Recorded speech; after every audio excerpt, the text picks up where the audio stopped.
Hello, and welcome to this month's edition of All Around Town. My name is Roger Wilson, and I'm the Director of Government Affairs and Public Policy. Our guest this month is Mayor Randy McClement of the City of Frederick. Mayor, welcome. Roger, thanks for having me. You bet. So tell us a little bit about the city and also a little bit about yourself. Sure. City of Frederick is great city, probably the best city in the state of Maryland. Sure. A lot of people don't realize that the city of Frederick is the second largest municipality in the state, behind Baltimore. One goal that we don't have any wants to beat. Baltimore 650,000, we're at 67,000 and doing fine. But it's a great town. It's a town that was settled mostly by Germans, and a lot of the architecture in the town is German architecture.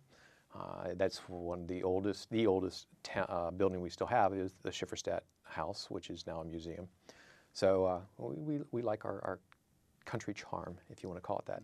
And I think that's probably one of the big things that draws people here. For a long time, I still am, serve on the tourism board for Frederick County. And the one thing we hear from our guests are, this is what we don't want our town to look like. We love this. And the number of people that have come, said that, and months later we come to find out they've moved here. So we are very proud of the charm and character of our town. Myself and my wife, we moved here about 18 years ago, and we definitely fell in love with it. And all my travels around the state, I always hear about, wow, you all have a wonderful asset up in Frederick County, and it's the city of Frederick. So we're happy that, the direction that Frederick is going. Tell us a little bit about your goals and accomplishments in your time as mayor. Sure, I'm in my second year of my second term. And it's one of the things that people asked when I first ran for mayor and around to running for mayor and days like today is, what are your plans and goals and stuff? And, a lot of people will say, well, I want to build this or I want to do that. And I really have a different answer than most everybody has. And that's what we first talked about. There's a character to this town, not just downtown. Downtown is a great character, but it's the whole town. It's a great mix of different things. And as I said, people come here and enjoy this place, and they enjoy it for its character. And that's my goal. My goal has always been to maintain the charm of our city. We have that.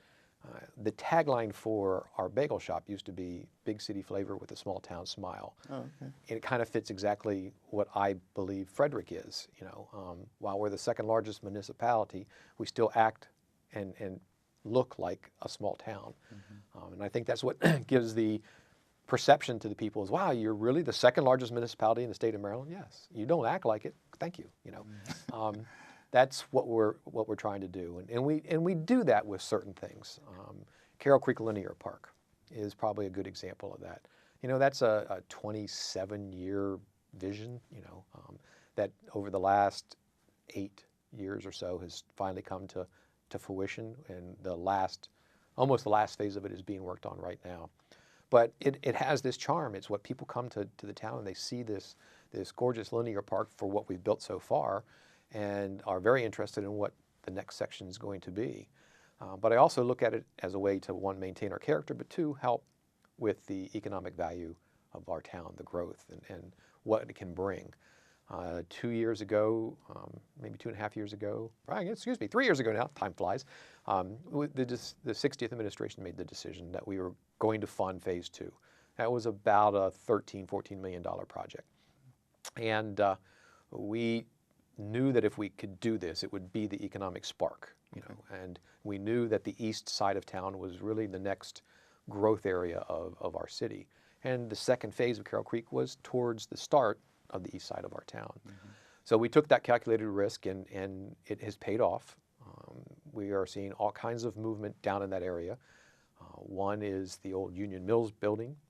It's a warehouse that's set for the longest time empty, and the owner and developer of that has moved forward with that. Since the creek has moved forward, he put a concerted effort, and he's got a tenant in there. It's going to take about 23,000 square feet, Region Education, which is a great story in itself. It's a story of a company that started and has grown continuously in the city of Frederick. They were busting at the britches where they were, and this opportunity came for them, and they're growing there. That's directly on the currently constructed second phase of Carroll Creek.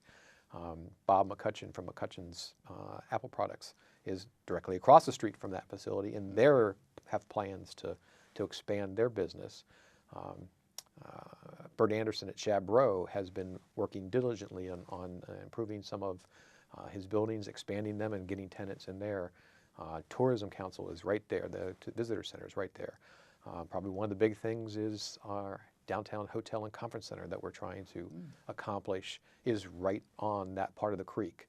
So you can see there are a lot of this great movement from an economic development standpoint have sort of really been concentric right around that creek. So we're happy with that. Very good. That's a nice segue into the next question around economic development. Clearly, Frederick City is one of the fastest growing areas, municipalities in the county of Frederick. Can you describe what's going on in the economic development area? Sure. One of the things that sort of actually does have to do with the Carroll Creek too is there's a large project that is being worked on and developed now called the Wren property. It'll be probably 1,100 homes, commercial enterprises, and a very large recreational part of the sort of an extension of the creek, but more of its natural recreational side part of it. Will be a big connector to our downtown to help stimulate the area as well as downtown, but bring a little added asset to the city. We have what people may not know. We have an airport. The airport belongs to the city. The airport is the second busiest general aviation airport in the state of Maryland behind BWI. We are the backup landing space for the President of the United States when he comes up to Camp David. So it's kind of interesting, some of the things we have, but it is an economic driver for our city. There's a lot of companies that come in and out of Frederick, and one of the main reasons is we are the first airport right outside of the, as they call the no-fly zone. And they can land here, get transportation down to DC, do what they need to do, get here and get out a lot quicker than they could, say, National or Gaithersburg Airport. So we're on that fringe, which is great. And again, it adds to the economic value because we have services that will take them down there and bring them back. Yes. We make our money off of fuel, so when they land, we fill them up and off they go again. So we do have, that's a great asset. And we do have some growth. We look at growth both internal and annexation. Our annexations were pretty much done for a while, about 4 years ago.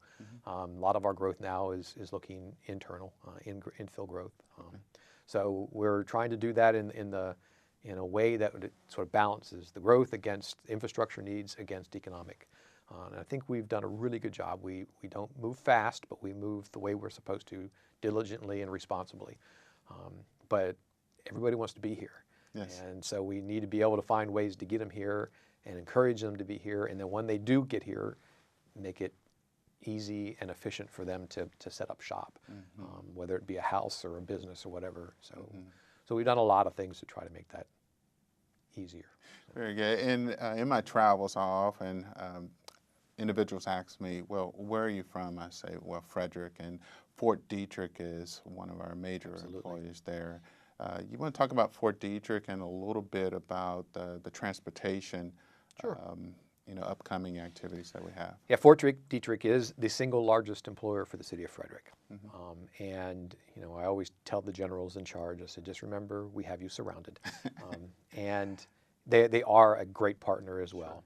And they have spawned off a lot of economic development. An area of town we call Riverside is really where a lot of the entities from Fort Detrick have spawned off. Fort Detrick is a very strange entity compared to other forts. Very little military, more civilian applications. USDA, Cancer Institute. There's a lot of those things that are inside we always call it the alphabet soup. And cancer research and biotech is a big thing for the city of Frederick, and that's a lot driven by Fort Detrick because that's their main goal, is to support Army biotech. So things have been spawned off. The National Cancer Institute was on Fort Detrick, still is, but their main facility is now off over in Riverside. And we are trying to form transportation links from Riverside to the fort. One of the big challenges was crossing US 15 on Monocacy Boulevard. We were trying, with the county's assistance, working to finish the phase 2 of Monocacy Boulevard, and the dead end would have been across Route 15. We knew that was a 30-year project by the state. Well, lo and behold, with some changes in the gas tax, which some people are good, not so good, but one of the nice things for the city and the county was that they funded that bridge.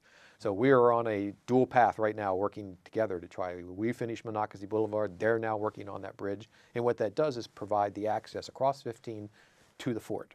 So now we have this great link. That link actually is a BRAC zone. So we do get tax credits along that link. So that's another economic benefit to businesses that want to come to the town. We can offer those tax incentives as long as our other ones as well. So, okay. So any upcoming events in the city? We're a very boring town. We don't do much here. No, we have great events. We have a partnership with a nonprofit called Celebrate Frederick. And what we do with them is we had so many requests for events, so many great things we could do. The city just couldn't do them on their own. So we partner with Celebrate Frederick, and they put on a lot of our events. We have great things like In the Street, which brings about 70,000 people every year. And then from the fall on is where we really kick into high gear. We have the holiday house tours. People we pick up part of the community, open their houses to the citizens, and they decorate the houses for the holidays and come in. We have our Back to Character. One of the coolest little parades in the state of Maryland is the Kris Kringle Parade. Oh, wow. And we have that. I think it's the second week in December, somewhere along that lines. But it's great. It's a cool little downtown parade. Runs from the Delaplane to Baker Park at the bandshell, and at the end of that, we have a cute little event to where the mayor lights the Christmas tree. So it's really one of the fun ones and the good character kind of things. So we really have a lot of nice stuff coming in on these events coming in towards the end of the year. So we enjoy this time of year. And then throughout the year, we have a lot of events. Our 4th of July event down in Baker Park is very, very big. It draws about 60,000 people. So we have all kinds of stuff going on all year long. So there's always something you can do. Downtown Frederick Partnership, the first Saturdays, every first Saturday of the month is a great event. The Golden Mile Alliance is always trying to put on events out on Route 40. So we have this great mix of all parts of our city get something happening. So. Oh, sure. So how do we reach you? I usually try to hide. No. There's a couple ways. By email. You can reach me by mayor@cityoffrederick.com. If you want to call, the number is 301-600-1184. And I started about 8 months ago, Talk to the Mayor Tuesdays. It's the 4th Tuesday of the month from 2 o'clock to 6 o'clock p.m. I open the door, and you just come in downstairs, sign up, and you get 20 minutes with the mayor to talk about anything you'd like. It's been very successful, and we're going to continue doing that. So. And the mayor and aldermen, you have your municipal meeting how often? Absolutely. Every first and third Thursday of the month is a mayor and board meeting, and pretty much every Wednesday. The mayor and board meetings are 7 o'clock p.m. In the City Hall boardroom, and pretty much 99% of the time every Wednesday we have a workshop, and that starts at 3 o'clock p.m. Very good. Well, thank you, Mayor, for coming on the show. Thank you. Appreciate it, and hopefully we can get you back soon. Absolutely. Thanks for the opportunity. Yeah, thank you. Appreciate it. Well, that wraps up this edition of All Around Town. I look forward to seeing you all around town.